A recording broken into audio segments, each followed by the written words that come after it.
Welcome into episode 116 of The Checklist, brought to you by Secure Mac. I'm Ken Ray. And I'm August Trometer. Data loss, it's in the mail. A GrayKey for the rest of us, and a data exposure that'll rub you the wrong way. You'll get that joke later. We're glad you joined us for this edition of The Checklist, brought to you by Secure Mac.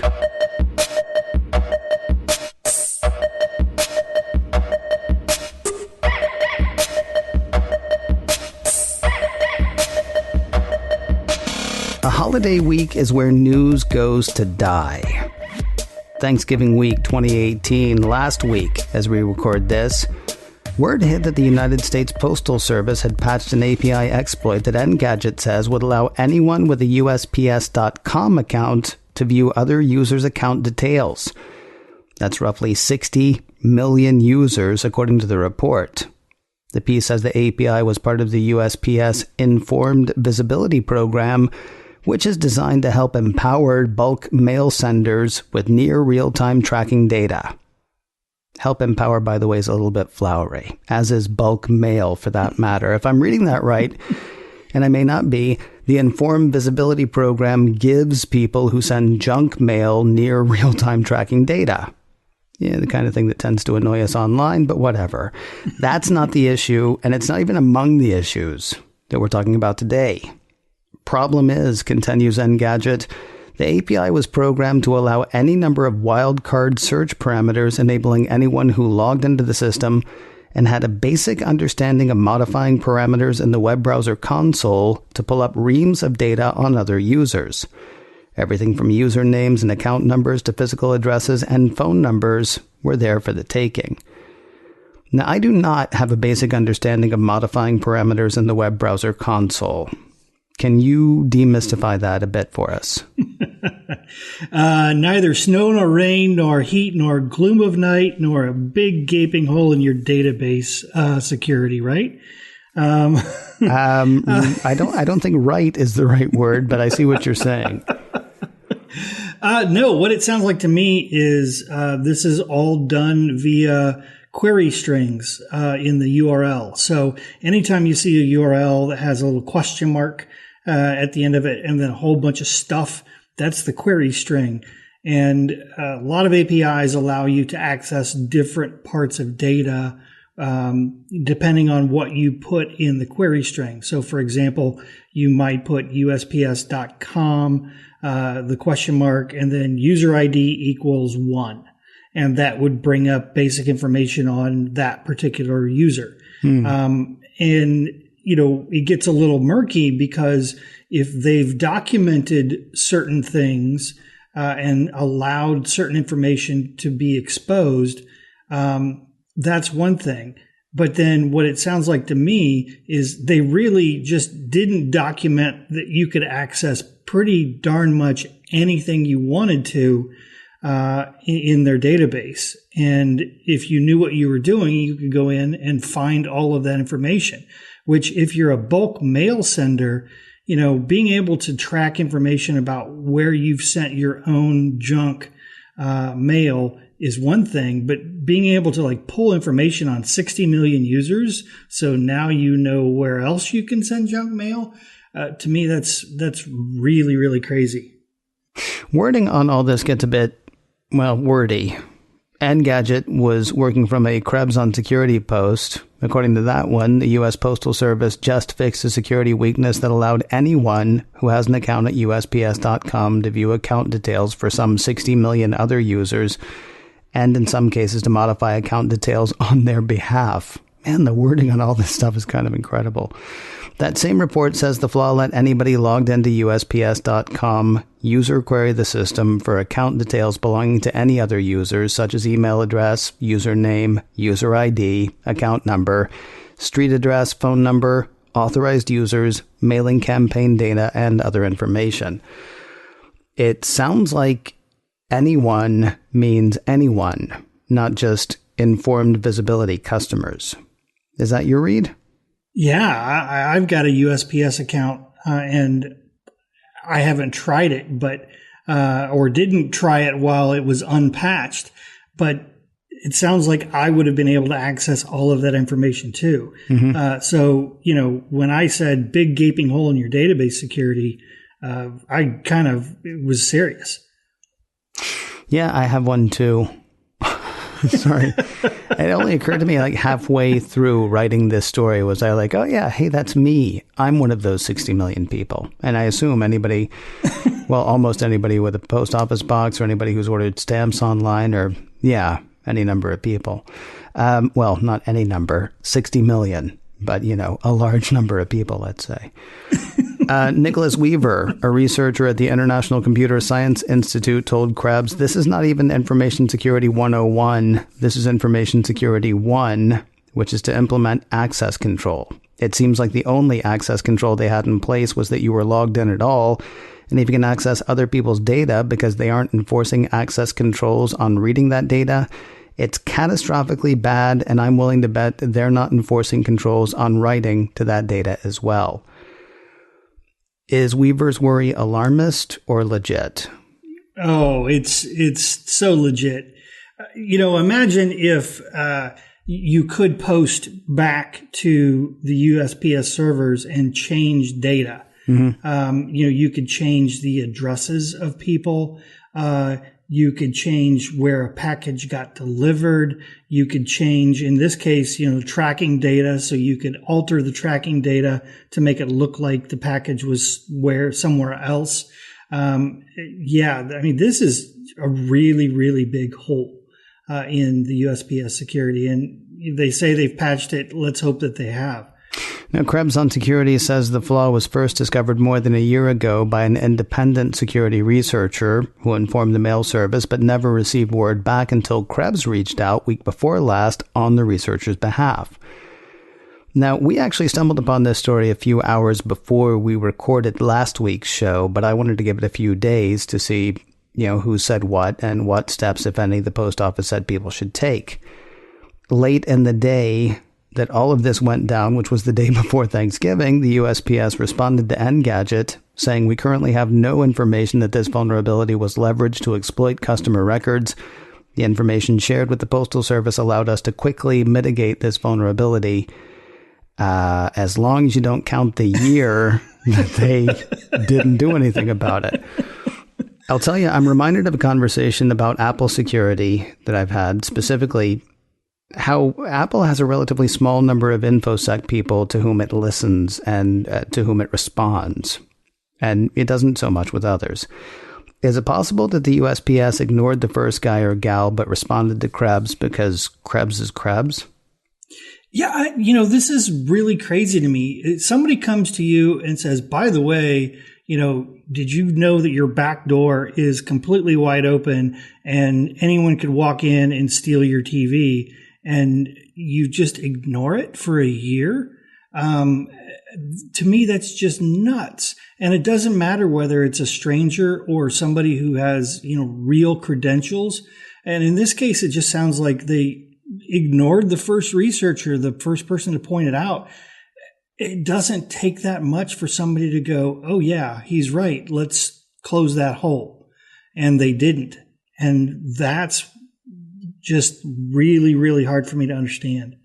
I wonder if it went to a dead letter office, not to make a postal joke, but I wonder if it went, did the person get in touch with the right people? Is it one of those things that like if I wrote to info@apple.com because I don't know any better, but I, had found something that was serious, Apple's got to get a ton of things to info@apple.com. We don't really know enough about the guy who found it. And listen, it seems obvious that the post office really screwed this up. So I'm not defending them just because, come on, guys, it's the post office. But did the guy know exactly who to get in touch with or how to get in touch with them? How many times did he try?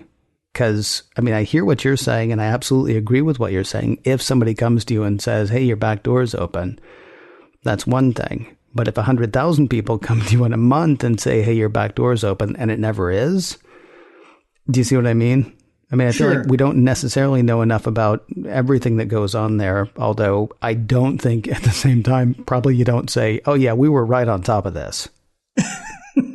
And in this particular case, whoever it was that originally pointed this out to the USPS, it's not something that somebody would do unless they had a real interest in security. And if they have a real interest in security, then they would probably know at least how to find the proper channels to go through. Mm-hmm. So I don't think they're sending, an email to help@usps.gov. That's true. They were smart enough to get in touch with Krabs. So, no, seriously. This is somebody who knows at least the tiniest bit, and obviously more than the tiniest bit, if they were able to find this. Maybe don't start off with, yes, we did this as fast as we possibly could, when every story is going to be prologue 1 year earlier. The statement by the USPS went on to say that computer networks are constantly under attack from criminals who try to exploit vulnerabilities to illegally obtain information. Similar to other companies, the Postal Service's Information Security Program and the Inspection Service uses industry best practices to constantly monitor our network for suspicious activity. Any information suggesting criminals have tried to exploit potential vulnerabilities in our network is taken very seriously. Out of an abundance of caution, the Postal Service is further investigating to ensure that anyone who may have sought to access our systems inappropriately is pursued to the fullest extent of the law. They left the back door open. Yeah, I'm going to have to call BS on like 90% of their statement. It's tough talk. I understand why they're doing it. It's tough talk. And you seriously,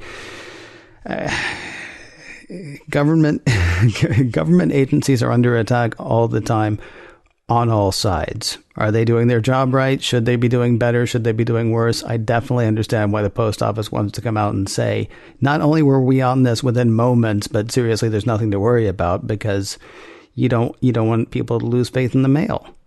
Sure. And I think, most of the time when you have a vulnerability like this, it's never intentional. No one ever says, hey, let's do this and make sure that we give away 60 million records. Mm-hmm. That's not the case. A lot of times what it is that they have a budget that they have to stick within. And so they're hiring possibly developers who just don't have the experience to go, hey guys, this might not be the best way to do it. Yeah. I'll tell you, honestly, what bums me out about this story is I like stories. You know this. People who listen to this show know this, at least, over the past few months. I like stories where, there's something you can do. What are you going to do? Move? Change your phone number?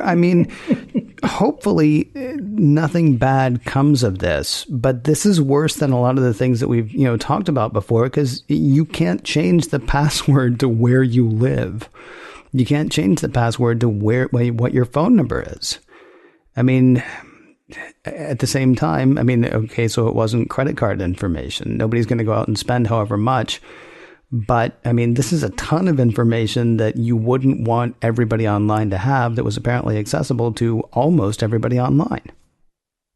Absolutely. And there is a bright side to all this. The USPS has asked for the largest increase in postage in their history. So next year it's going to cost you more to give away your data.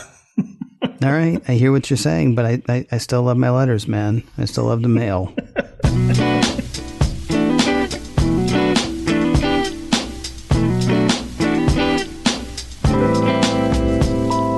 So a surprising bit of news on Tuesday. Mac Rumors has the data recovery firm DriveSaver saying it can unlock iOS devices for consumers. The piece says this is built for people who've forgotten their passcodes, been locked out after too many incorrect entry attempts, or who need to access the data on the device of a deceased family member. What's to stop law enforcement from taking advantage of this was one of the first questions I had, although apparently the answer is DriveSavers. According to Mac Rumors, the passcode lockout data recovery service is for the standard customer only, and DriveSaver says it will not unlock devices for law enforcement or other government agencies.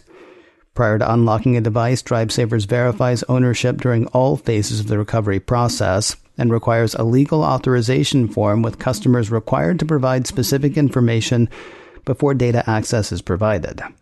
The piece goes on to say DriveSavers is also using strict identification protocols, in some cases requesting documents that include death certificates, probate documents, court documents, and more. So obviously this is not a thing that DriveSavers is selling, but a service that DriveSavers is offering. And it is not a cheap service. MacRumor says unlocking such a device will run buyers around $3,900. Now, I want to feel good about this, so I want you to tell me whether I should and why. Oh, man, I really want to feel good about it, too. I like DriveSavers. I've used them in the past, and they've saved my bacon a couple of times. They're a really good company to work with. And I can't say anything bad about them in terms of my experience with them and just what I've heard about them within the industry. The problem that I have with this service is that if they can do this, someone else can too. Mm-hmm. And I know that they say it's a proprietary technology, but if they've figured it out, then it won't take that long for somebody else to figure it out. If somebody else hasn't already. Right. And the thing that troubles me the most is that, this all goes back to data encryption of the information on your device. And that's supposed to be locked down and solid through encryption. And they're saying that they can bypass the encryption somehow. So I'm like, what the is going on with encryption on all of the devices that they say they can unlock? Well, forgive me. Are they saying that they can bypass the encryption, or are they just saying they can get in the front door? Because all the encryption on my phone doesn't really matter once I punch in my code, right? Once I punch in or use my Face ID or Touch ID or whatever, once I get into my phone, it's great that all the information was encrypted, but I'm in my phone at that point. So, they're not breaking encryption. They have found a way to get into your house. I suspect that that's exactly what they're doing. What I think, and I have no knowledge whatsoever of what they're doing, but what I think they're doing is they're somehow copying all of the information from your device, and then which allows them to bypass sort of the lockouts that in this particular case, Apple has on the iPhone if you put in a passcode too many times, and then they just brute force it.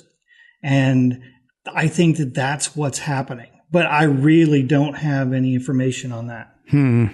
Because, it doesn't sound like they're copying it off, because what the company says is they're actually able to fully unlock the phone and return the unlocked device to the owner.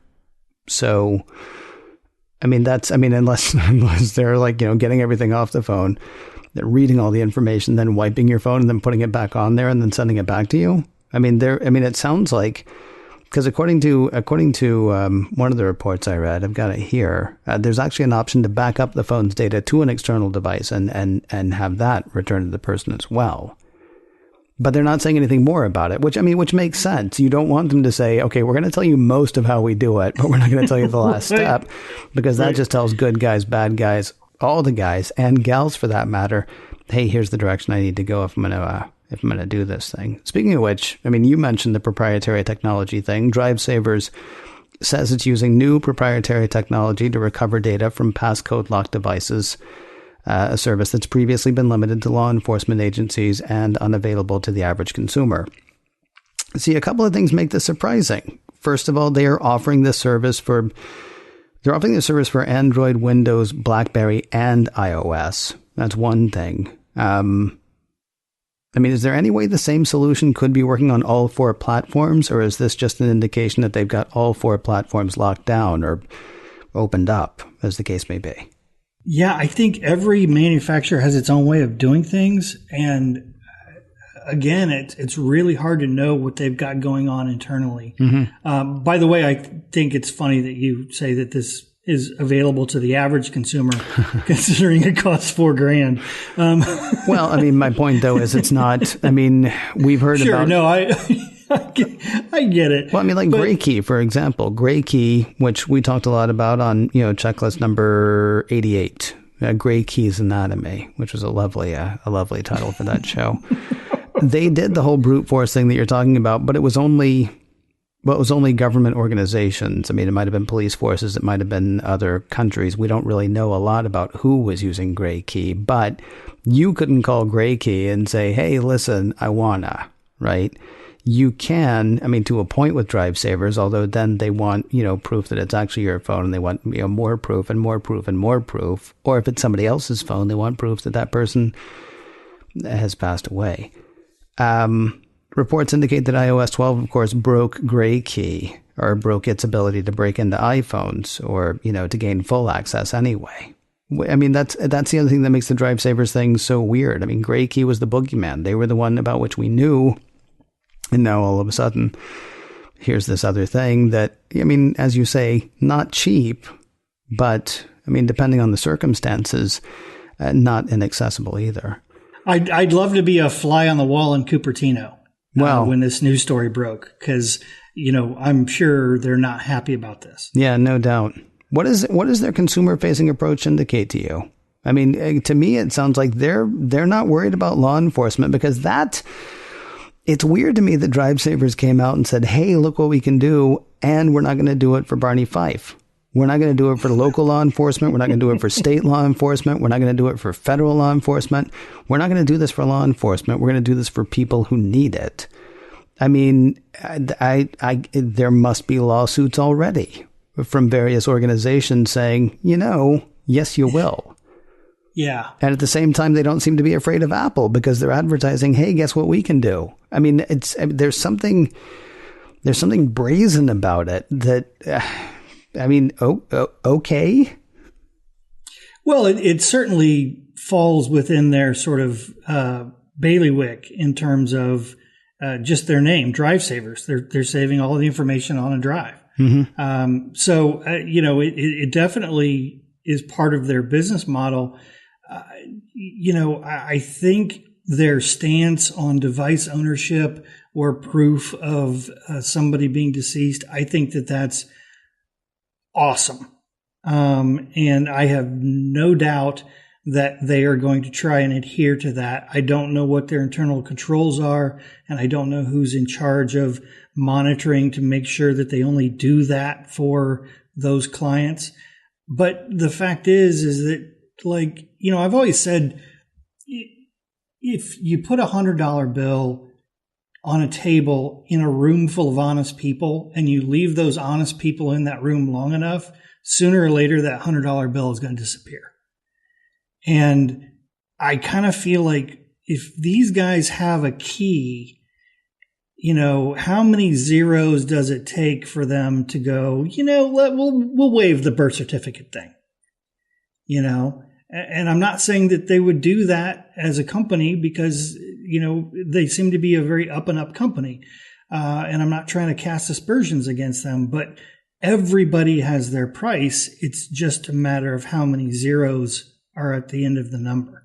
The one thing that I would hope from a business model standpoint is that they wouldn't risk $3,900 100 times for $39,000 one time. I mean, there's an ongoing thing here. The question is, I mean, Steve Jobs used to talk about the cat and mouse game between jailbreakers and Apple. The cat and mouse game has gotten much bigger. The stakes have gotten much higher. The whole thing's gotten much more, I don't want to go so far as to say scary, but maybe. I mean, depending on how you look at it, I suppose. My bigger worry is just the one, not that people weren't trying anyway. I mean, witness the fact that Drive Savers is now able to do this, but anybody that was getting frustrated, anybody who was having trouble figuring it out, anybody who was wondering if it was possible, now knows that it's absolutely possible and could easily redouble their efforts. Another case of Red Bull, we're going to be up for a bit. or then it becomes, Drive Savers puts themselves in a position where they're the subject of industrial espionage, where, people are trying to, target their employees to find out how they're doing it. I don't know. I think this is a story that we're going to hear about for a while longer.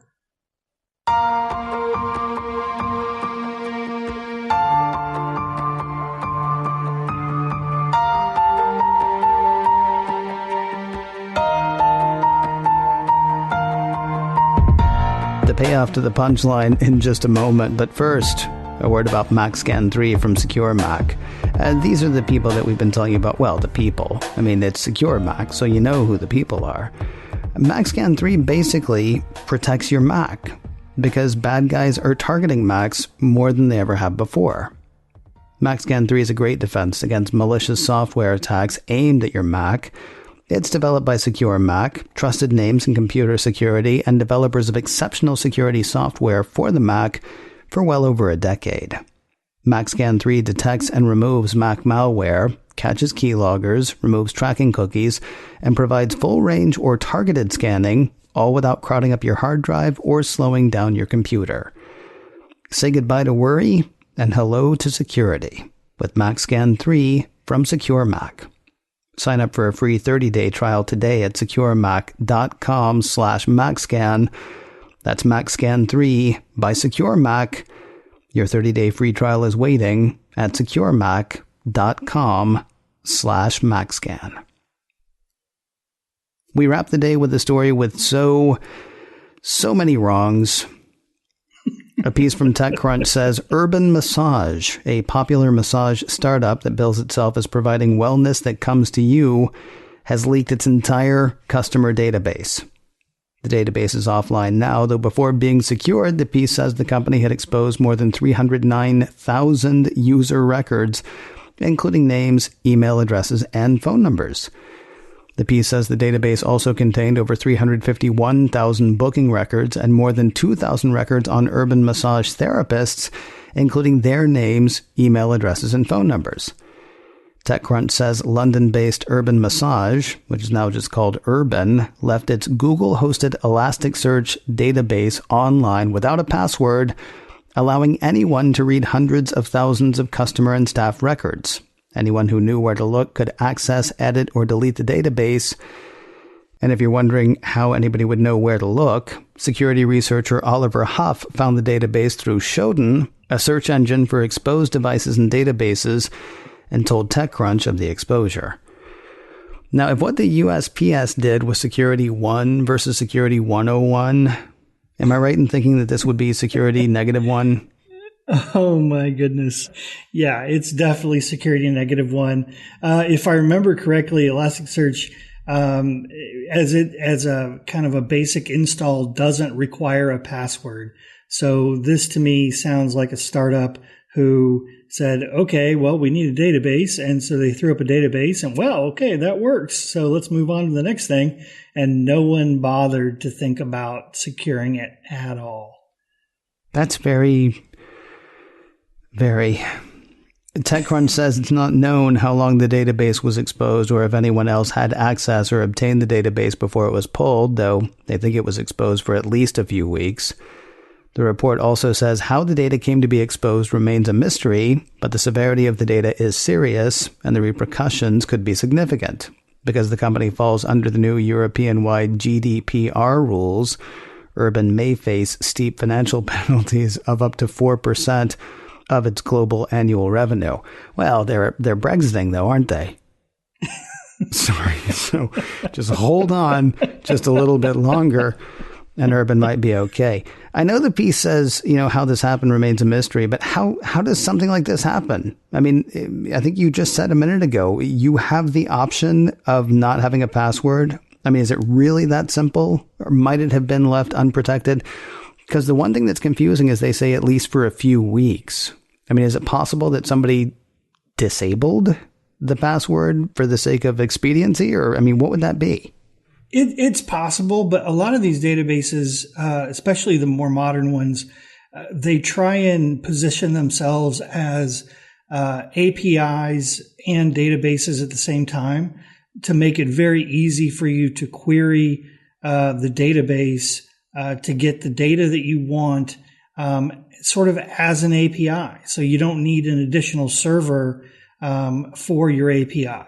I kind of think that that's lunacy, because you always need some sort of control between the database and the big nasty interwebs.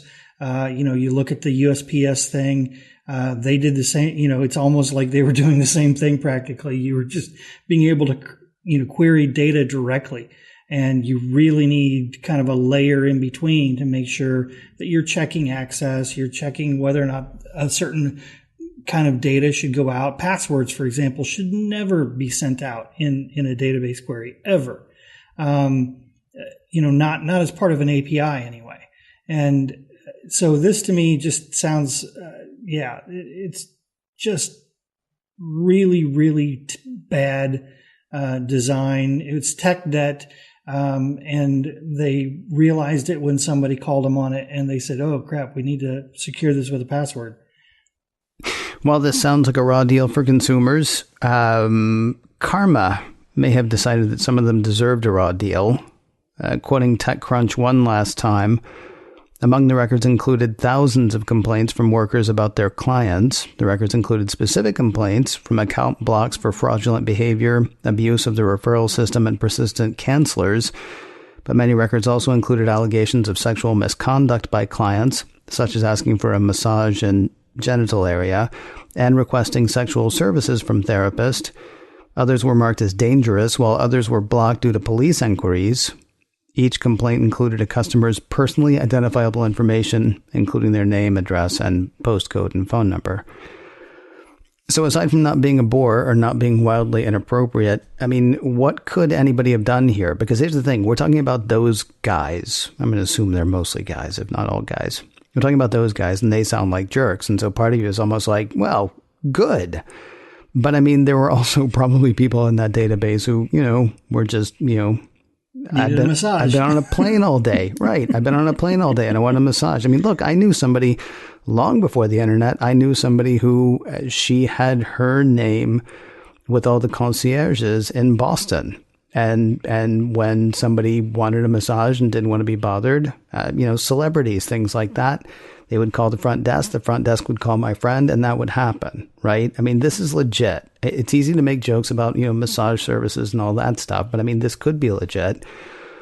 Some completely innocent people got caught up in this. Also, the people who were working as the massage therapists. I mean, their names and phone numbers were out there for the whole world. I mean, I don't know. I mean, what is there anything we can learn from this? Is there anything that we can take from this, or is this just the cost of doing business today? I think the first thing to learn is don't be a perv. Well, yeah. No, massage is a very therapeutic thing, and so there's nothing wrong with it. I totally agree with you. The fact that they documented who wanted things that they shouldn't want, I think that that's, from an internal business point of view, is probably a good thing. That way they can reject clients if they call in. But to expose that stuff, I mean, it's not as bad as what was Ashley Madison.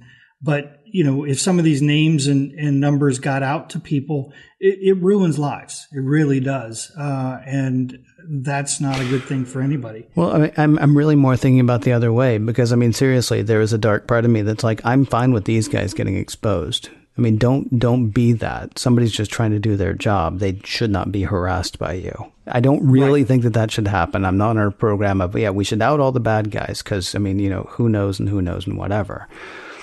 What I'm thinking about, though, is like, I mean, part of me wants to say, well, how old is this startup? What do you know about them? Well, then it's your own fault because you really should have done more research, right? Experian lost information on millions and millions of people. The post office, started by Benjamin Franklin. The post office, been around for a few days. The post office lost information. I mean, that's the part that I'm aiming towards. I don't want to be defeatist, but I mean, do we just have to accept that this happens now? I think that we do, until we can somehow and I've mentioned this before, and it's probably a drum that I will bang again, but I do think we need some regulation in terms of how we protect user data. And we need to make the penalties stiff enough so that, some guy in his garage, who's putting together the next Facebook or whatever, says, oh, I need to make sure to secure the data. And until we get to that point, these kind of things are going to happen again and again and again. I did say that this kind of stuff, in this particular case, it ruins lives, but it can also ruin the lives, and you mentioned it, of the therapists themselves. And they get sort of caught up in this mess that they had no intention of they weren't doing anything wrong. They were just, trying to earn a living like the rest of us. And so this kind of stuff really, really hurts people in ways that we can't imagine. And we really need to figure out how to better protect data and to force companies to better protect data. No billing information appears to have been exposed, by the way, so yay. This is kind of a depressing way to end this show. If you want like a bit more, our Thanksgiving episode, you may have missed it because it happened on Thanksgiving. Tim Berners-Lee is trying to save us all. That was checklist number 115. If you didn't listen to that one, if you did, and you're kind of depressed about this one, go back and listen to that part again because it's just as depressing. Tim Berners-Lee wants to save us all. No, remember? Because you tried to get depressing about it, and I stopped you because. Hey, if you're looking for more security news and how-tos, the place to look is securemac.com/checklist. You will find notes there for this show and for the last show we did that I just mentioned a moment ago, and all the shows before. Checklist number 88, if you want to know a lot more about GrayKey, that's right there too. securemac.com/checklist. If you have a question you'd like to ask or a topic you'd like to hear us hit, our email address is checklist@securemac.com. The address again is checklist@securemac.com. And if you can't remember that, please do remember this. You're listening to The Checklist, brought to you by Secure Mac. And we'll talk to you next week.